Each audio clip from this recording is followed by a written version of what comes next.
Vous êtes-vous déjà demandé ce qui distingue les personnes incroyablement réussies du reste d'entre nous? Pourquoi certaines personnes semblent-elles gravir les échelons du succès sans effort, tandis que d'autres peinent à trouver le premier barreau?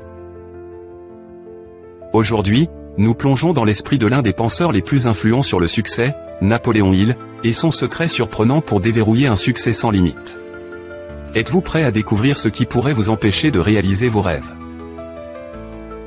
Imaginez ceci, Henry Ford, l'homme qui a révolutionné l'industrie automobile, s'est un jour entendu dire par ses ingénieurs que sa vision d'un moteur V8 était impossible. Mais Ford, avec une détermination sans faille, leur a simplement dit de continuer à essayer. Et comme par enchantement, ils ont finalement réussi. L'histoire de Ford est une preuve vivante du pouvoir du désir et de la détermination. Mais que diriez-vous si je vous disais que ce n'est pas seulement une question de vouloir quelque chose à tout prix? Napoléon Hill, dans son œuvre incontournable Réfléchissez et devenez riche, propose que le secret du succès ne réside pas seulement dans le désir, mais dans la maîtrise de vos pensées. Il affirme que nous sommes les maîtres de notre destin, car nous avons le pouvoir de contrôler nos pensées. Réfléchissez Y, combien de fois laissons-nous des pensées négatives dicter nos actions? Combien de fois laissons-nous le mot impossible nous paralyser? Il souligne que l'univers est rempli d'une forme d'énergie qui s'adapte à la nature de nos pensées. Cette énergie ne fait pas de distinction entre les pensées positives et négatives. Il manifestera aussi facilement des pensées de pauvreté que des pensées de richesse. Alors, de quoi nourrissez-vous votre esprit? Prenons l'exemple de Thomas Edison. On lui avait dit à maintes reprises qu'une machine capable d'enregistrer et de reproduire la voix humaine relevait du rêve impossible. Pourtant, Edison n'a pas laissé ses commentaires négatifs l'arrêter. Il était convaincu que tout ce que l'esprit pouvait concevoir et croire, il pouvait le réaliser. Et il avait raison. Le phonographe d'Edison était une invention révolutionnaire qui a transformé le monde.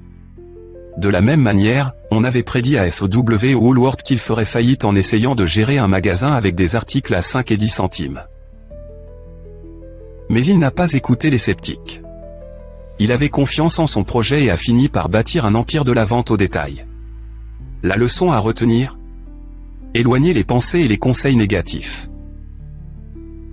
Votre esprit est votre atout le plus précieux. Protégez-le comme le trésor qu'il est. Mais comment développer cet état d'esprit? Il propose que tout commence par la conscience de soi. Il nous pousse à nous poser des questions difficiles. Qui considérez-vous comme la personne la plus remarquable vivante aujourd'hui? En quoi cette personne vous dépasse-t-elle? Combien de temps avez-vous consacré à réfléchir à ces questions? Les réponses pourraient bien vous surprendre et vous révéler des aspects insoupçonnés de votre propre potentiel. Il nous présente également le concept d'autosuggestion, un outil puissant pour influencer nos pensées et nos actions. En affirmant nos objectifs et désirs avec conviction, nous pouvons programmer notre subconscient pour qu'il travaille à les réaliser. C'est comme planter une graine de succès dans le sol fertile de notre esprit. Mais attention, cet outil peut être à double tranchant. Les pensées négatives peuvent tout aussi facilement s'enraciner et se développer si nous les laissons faire. Prenons un instant pour réfléchir à une figure historique qui incarne la puissance de la pensée positive, Abraham Lincoln. Lincoln a affronté de nombreux échecs avant de devenir l'un des plus grands présidents de l'histoire des États-Unis. C'est l'amour et la tristesse qu'il a vécu avec Anne Rutledge qui ont éveillé le génie en lui. L'amour, souligne-t-il, est intimement lié à la foi et peut être un puissant moteur. Et qu'en est-il du pouvoir de la foi elle-même? Il désigne le christianisme comme la plus grande force ayant influencé les esprits humains, avec la foi comme pierre angulaire. La foi, lorsqu'elle est maîtrisée, peut déplacer des montagnes. C'est la force motrice derrière d'innombrables réussites à travers l'histoire. Vous vous demandez peut-être quel est ce secret auquel il fait sans cesse allusion. Ce n'est pas quelque chose qu'on peut facilement nommer ou révéler. C'est une prise de conscience, un éclair de lucidité qui se manifeste à ceux qui sont prêts à le percevoir. C'est comprendre que le succès n'est pas quelque chose qui vous arrive, mais quelque chose que vous créez. Il s'agit de prendre le contrôle de vos pensées, d'avoir un objectif clair et de le poursuivre avec une détermination inébranlable. Il raconte l'histoire d'une petite fille qui ne voulait pas accepter un refus lorsqu'elle demandait un service. Sa persévérance a porté ses fruits, et la leçon qu'elle a donnée n'a pas échappé à ceux qui en ont été témoins. C'est un rappel que parfois, ce sont les expériences les plus simples qui détiennent la clé de notre destin. Au final, le message de Hill est limpide, le succès ne repose pas sur la chance ou le hasard. Tout est une question d'état d'esprit. C'est croire en soi, même lorsque les autres doutent de vous. C'est avoir une vision claire et la détermination de la réaliser jusqu'au bout. Et surtout, il s'agit de maîtriser vos pensées et de les utiliser pour façonner votre réalité. Alors, êtes-vous prêt à déverrouiller un succès sans limite ? Êtes-vous prêt à prendre le contrôle de vos pensées et à devenir le maître de votre destin ? Le choix vous appartient. Souvenez-vous, comme le dit si bien Hill, les batailles de la vie ne sont pas toujours remportées par le plus fort ou le plus rapide, mais tôt ou tard, celui qui gagne est celui qui croit qu'il peut. Le voyage pour maîtriser ses pensées ressemble à la navigation sur un océan vaste et inexploré. Chaque vague, chaque ondulation symbolise les innombrables pensées qui déferlent et refluent dans nos esprits au quotidien. Mais pour tracer notre chemin vers le succès, il nous faut non seulement apprendre à surfer sur ces vagues, mais aussi à les diriger avec intention et détermination. Considérons l'histoire d'Helen Keller, une femme née dans un monde de silence et d'obscurité. Lorsqu'elle a perdu la vue et l'ouïe à un jeune âge, beaucoup ont pensé que son avenir serait sombre. Pourtant, l'esprit indomptable de Keller, soutenu par l'inlassable guidance de son enseignante, Anne Sullivan, est devenu un phare d'espoir et de résilience. Grâce à la force de sa pensée et à une détermination sans faille, Keller a su transformer ses limitations apparentes en véritables atouts. Elle a dit un jour, « L'optimisme est la foi qui mène à la réussite. Rien ne peut être accompli sans espoir et confiance. » Un rappel que même sans la vue ni l'ouïe, notre vision peut être plus claire que jamais lorsqu'elle est guidée par la pensée positive. Les enseignements de Napoléon Hill nous exhortent à exploiter la force invisible mais puissante de l'imagination. Ce n'est pas simplement un jouet d'enfant, mais un outil essentiel dans la création de nos réalités.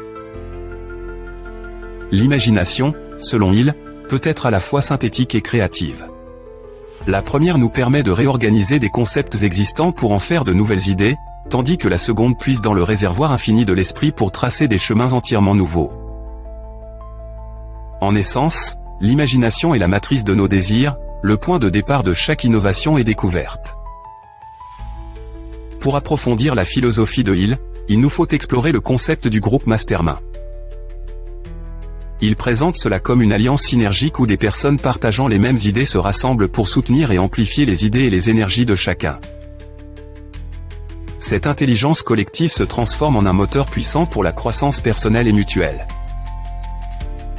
Tout comme Andrew Carnegie attribuait sa grande fortune aux esprits brillants dont il s'entourait, nous pouvons également élever nos projets en collaborant avec ceux qui nous défient et nous inspirent. Dans le domaine de la transformation personnelle, il souligne également l'importance de la persévérance. C'est le fil qui tisse la toile du succès, transformant des désirs éphémères en réalité durable. L'histoire du colonel Sanders, le fondateur de Kentucky Fried Chicken, illustre parfaitement ce principe. À 65 ans, armé de rien d'autre qu'une recette de poulet et d'un esprit indomptable, Sanders a essuyé refus après refus avant de finalement connaître le succès. Son parcours illustre parfaitement l'idée que la persévérance, alliée à une vision claire, peut transformer les obstacles en tremplin.